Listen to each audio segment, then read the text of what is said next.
بصوا يا جماعه، دي فعلا قصه حقيقيه حصلت مع جارتي. قلت انبهكم زي ما انتوا سمعتوا كده. ربنا يا رب يسترها معانا. والنصابين دلوقتي انتشروا جدا جدا، يعني ربنا يرحمنا برحمته. الو.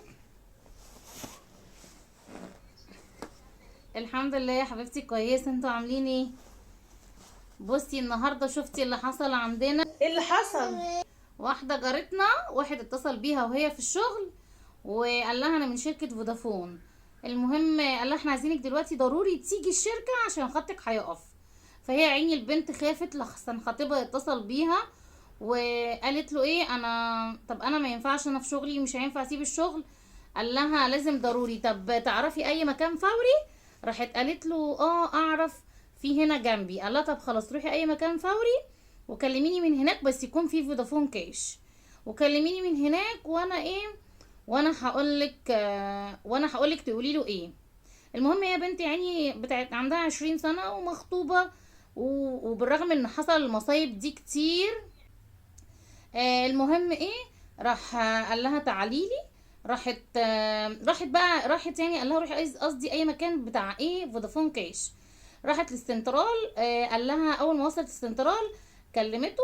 قال لها قولي لصاحب السنترال ان انا خالك علشان خاطر ما يشكش ان انا هصلح لك الخط. انا ما اعرفش يا ساذجه ازاي وصل بيها الحل كده يا عيني، بس يعني مش عايزه يعني برضو مش عارفه اظلمها، مش عارفه ايه اللي حصل. هو فعلا النصاب ده بصي بيبلف يا عيني. ممكن يا عيني. قالت له لو سمحت خد كلم خالي. ما تعرفيش بقى، قعد يكلم الراجل قال له لو سمحت حول لي 7000 جنيه. والبنت اللي قدامك دي هي جاهله ومش عارفه حاجه ومش بتعرف تقرا وتكتب، فعلشان كده انا قلت اكلمك وهي هتديهم لك اول ما نخلص.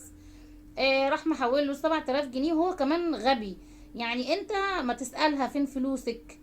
راح يا عيني حول له 7000 جنيه. حبيبتي معقولة؟ طب هي حتى لو مش فاهمة حاجة، انت مثلا قبل قال لك دي بنتي صغيرة وما بتعرفش تقرا وتكتب، ولا قال له ايه مثلا؟ ايا كان قال له. فانا قلت كده، طب انت المفروض حتى اسألها. يعني بتاع السنترال برضو غبي.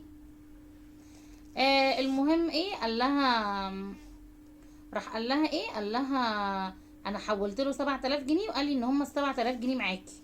وراح قافل عليها السنترال يا عيني، واتصل بمامتها عشان تجي لها، علشان تجيب لها 7000 جنيه. وهم ناس يعني على قد حالهم. مامتها اضطرت تبيع ختم ذهب ولا معرفش ايه يعني من الذهب بتاعها علشان خاطر تسد الاستنترال. ايوه، وحتى السنترال احنا بنقوله، يعني قلنا لها انتي عارفك السنترال، يعني السنترال يعني كنت، يعني هو اللي قالك روحي للسنترال ده؟ قالت لا انا اللي اخترته بمزاجي. لا وكمان مش كده، احنا قلنا لو هو السنترال، لو السنترال مثلا عارفها، عارف الراجل ده يا ربي ممكن يكون هو بينصب معاه. قالت لا ده انا اللي رحت اي مكان، هو الراجل ما كانش عارف حاجة. الراجل ما كانش عارف اي حاجة. اه، انا اول مرة اسمع الصراحة. بس هو رق عليه برضه، هو قال له هي غلطانة، هو غلطان الصراحة.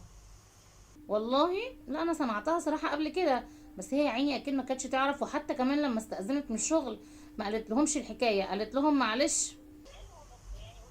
احكي لهم مثلا موضوع ينصحوكي.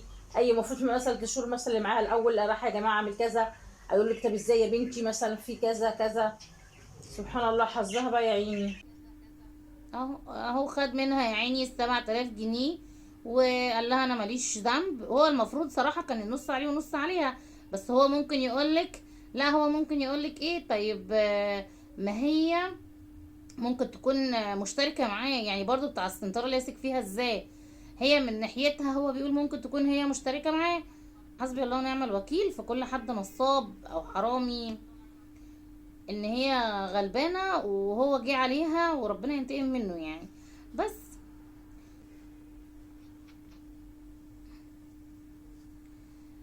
بصوا يا جماعة، دي فعلا قصة حقيقية حصلت مع جارتي. قلت انبهكم زي ما انتوا سمعتوا كده. ربنا يا رب يسترها معانا. والنصابين دلوقتي انتشروا جدا جدا، يعني ربنا يرحمنا برحمته و... ويهديهم. هقول ايه، واسيبكم في رعاية الله ومع السلامة.